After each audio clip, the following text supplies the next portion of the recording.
I'm Sheila Thompson, the creator of the Father's Day Project. You know, the role of a father has in bringing up a well-adjusted person can never be understated. What is a real man? How do you become a real man? For this topic, I reached out to my friend, public speaker, and best-selling author, Gordon Dalbey.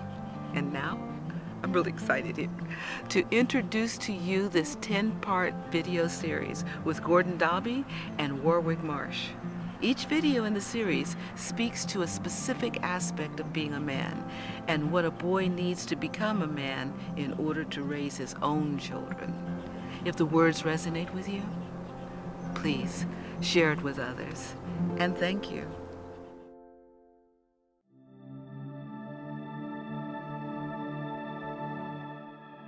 You know, it's the father that confirms the manhood in a boy. Without that confirmation, our boys are ill-equipped to walk their own path. In the segment Stuff of Manhood, Gordon brings these points to focus. Let's watch.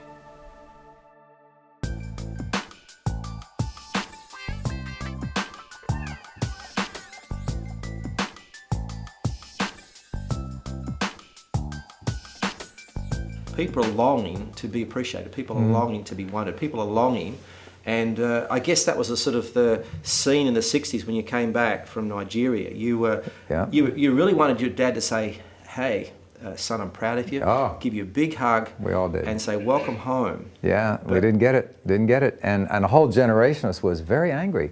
Not only just because we didn't get affection. That's important and essential actually for a boy, but we didn't get the stuff of manhood.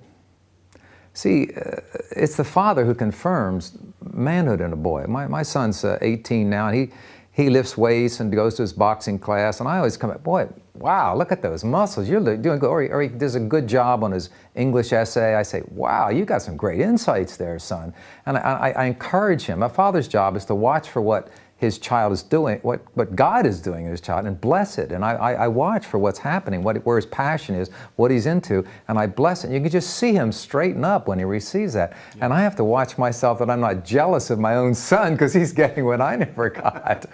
But you see what happens when you get a whole generation of men like that. Yeah. You get a very angry generation, and we're ready to trash anything that our fathers valued. So in my generation, as hippies, my dad was wearing a short haircut, Navy officer, I let my hair grow long. He's driving his little Chevy 6. I want to get a beat-up old Volkswagen. He lives in the East Coast. I go to the West Coast to California. He eats his Cheerios cereal, Wheaties cereal. I eat my granola. I mean, exactly the opposite. But what we didn't realize then is whether you're going towards the father as a little boy, desperate to be like daddy, or running away from him to try to not be like him, he is still the focus of your life. And that is to say, you're not being the man you're created to be. You're not following your own destiny, your own calling. That is to say, to take what God has given you through your father, but that's not the end of the story. You're then receive the best that your dad, and you're assigned now. You've got a calling to get on and do the best of what he's giving you for your generation. But we were so caught up in that anger. And I remember because we could not embrace our fathers, we hated our fathers, that we began to, a man who hates his father will hate his own masculinity. And I remember the feminists were becoming very strong back in those days. And I remember at the university, one woman, a very strong feminist, came to me just distraught because something happened between her and her boyfriend. And she said, Gordon, we wanted men to get sensitive, but we didn't want them to get passive. What has happened to men today? They don't have any oomph in them. There's no, you start a fight, or fight with your boyfriend, and he disappears. He doesn't give you any solid response.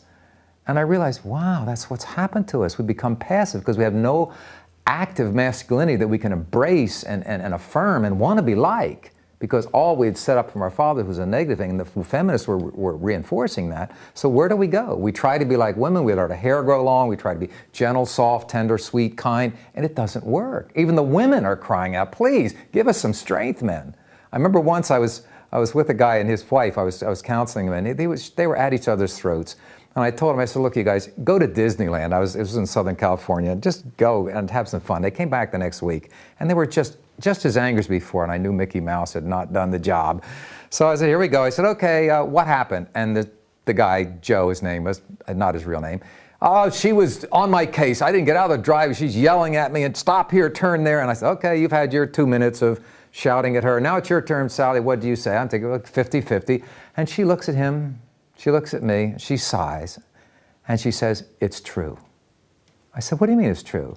She says, it's true. She says, well, I'll tell you actually what she said. I'm assuming we're a mature audience. She says, I was a witch with a capital B. That was, and those who went to university will figure that one out. But, and I'm looking at, so what did you do, Joe, when Sally started yelling at you? Well, I just shut up. I figured if I shut up, she'd quit. Oh, her eyes roll back into her head. She says, honey, and she's looking at me with this just desperation, a woman. She says, honey, I needed you, honey, please. I needed you to get me back in control again. I was out of control. I needed you to help me get back centered again, and you ran away from me. And he didn't hit her. It was either the fight or flight option, like a dog. Either you fight or you run away. He didn't hit her, praise God, that's great, but he ran away. And she said, you abandoned me. I needed you to help me get back in control again.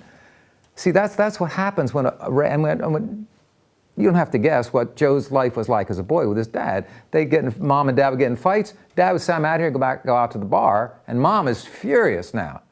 And she turns it on Joe. And no model of strength. The woman wanted strength from the man in order to be fully feminine, and he ran away from her. And that's the story of our generation. If we could just articulate that in one sentence, which obviously is very hard, but what would you give me in one sentence? We're longing desperately for masculinity. We don't have it. We don't know where to go to get it. And the God who created us as men is waiting, longing for us to come to him and say, I haven't got it. You're the maker of all things. I need it. Please give it to me.